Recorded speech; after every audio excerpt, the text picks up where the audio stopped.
played Jordan here before. Just what do you tell some of these younger guys that are getting ready to get this experience for the first time about how seriously to take the crowd noise and kind of prepare for it? Yeah, I mean, I just tell them get ready because I remember going there my freshman year and it was just loud. You can't hear anything out there, and I mean, this week's gonna be all about preparation and preparing for that. So just gotta get them ready.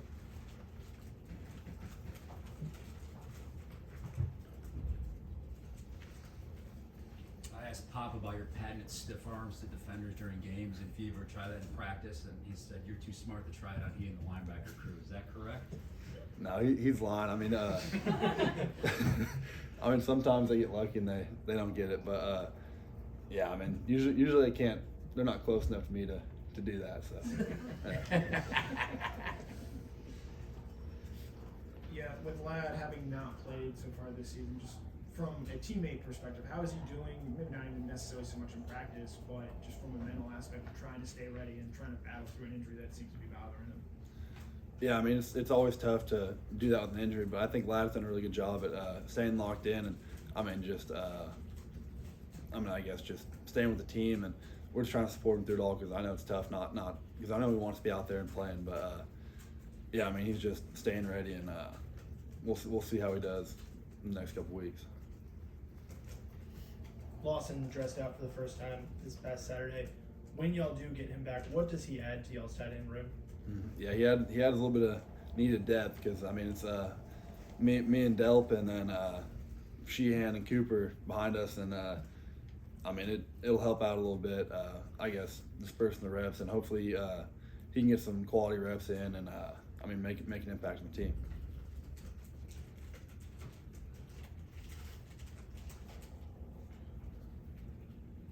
I just wondered, who did Dale think he was trying to jump over that guy the other day?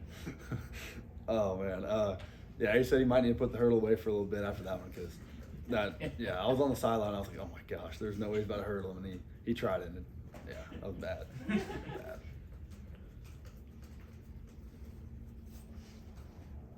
You mentioned with all the injuries to the tight end room, you guys have had to increase your reps during practice. Coach mentioned y'all not going away from 12 and 2 yards, what you do.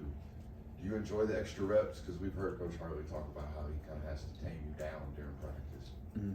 Yeah, I mean, sometimes I like it, sometimes I don't. 'Cause you get tired out there, but I mean, they do a good job at managing our reps throughout practice and stuff like that with lower numbers. And I mean, it stayed pretty consistent throughout the whole thing, even though we've had some injuries, and they've been doing a good job at working some other people into spots. Rock, you mentioned the crowd. No serious question this time. I mean, it's going to be Carson's first true road game. You know better than anybody. Sitting in this room. How do you think he's going to handle that? And just kind of what steps do you think the coach will take to make him as comfortable as possible in this game? I mean, I think he'll be fine. I mean, we've already played four games as a unit, and I mean, he's done fine. But just to add that element of crowd noise shouldn't throw us off too much as long as we prepare the right way. And I mean, we just got to anticipate checks and stuff like that before it happens. Coach Smart, in talking with the media, you get the sense that he's largely good with how the team is playing. Obviously, he can always get better. I'm curious, what is the message you guys hear from him as far as how you're playing, how you're pressing, all those sorts of things? Mm-hmm. Yeah, I think a main message that he gives the team is about growth and how we're going to grow throughout the season. And I mean, that's just like the constant battle against ourselves to just keep getting better every single week. And that's kind of what he preaches to us. Do those speakers really work? Do they really replicate what it's like on the SEC on the road during practice? Oh yeah, I'm pretty sure he blew out the speakers last week, like doing it, and I think we had to get new speakers, and they're even louder. So yeah, I mean you can't hear anything in that indoor when he has it cranked all the way up. Brock, can you talk about the mentality of going into a road stadium? I know the media days you were disappointed not to go to Oklahoma to a hostile environment. What is it about that environment that challenges you, I guess, isn't it? Yeah, I mean it's always a challenge, and it's just a whole different energy going into those big away games, and I mean just kind of being the villain and just trying to silence the crowd early and just get after them. You mentioned he blew the speakers out last week. Is crowd noise something he throws at y'all periodically, or were y'all preparing for Auburn last week a little bit? No, I mean he throws in periodically. I mean, we do it during camp too. I mean, we have like little I guess I don't know, he just does it randomly, I guess. I mean, he'll say crank it up. You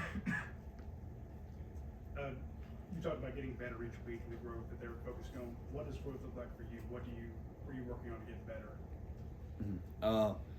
I think I can always improve as a leader in the tight end room and just kind of staying with the right mindset throughout every single practice, and I mean just perfect my craft in every way I can through whether that's run blocking or pass protecting or just running routes too. So many great rivalries. You obviously Tennessee, Florida, Auburn, etc. And Tech. Well, where do you rank this one personally? It's hard to say. I mean, they're all great, and I mean, it is really hard to say. I mean, they're all up there because they're all fun environments to play in, and I mean, it's always a competitive game. So we'll see how it goes this year. We were speaking with one of the offensive linemen talking about your run blocking. You had a couple pancakes. He said that they were going to give you some props for that, some applause for that. Tell me what that was like, and when did you hear about it? I mean, I just hear things from other people in the locker room and stuff like that. I mean, nothing crazy, but yeah, it was pretty fun. I remember Tate saying something about it.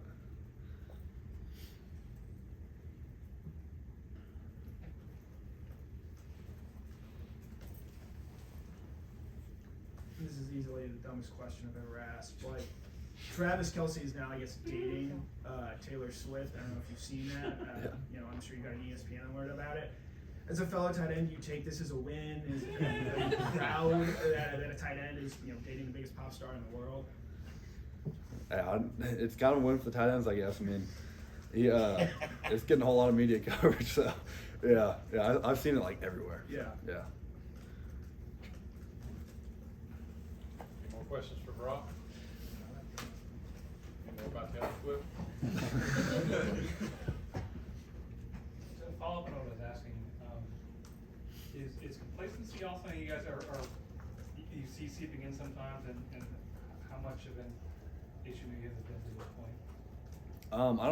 I don't really see it as an issue. More of like kind of like a challenge. I mean, Coach Mark challenges us every day to just keep continuing to grow and get better at certain things. And I mean, I've been trying to focus on like certain things every single day to work on, and that's just kind of just keep growing as a player. All right, thank you, Brock. Thanks, Brock.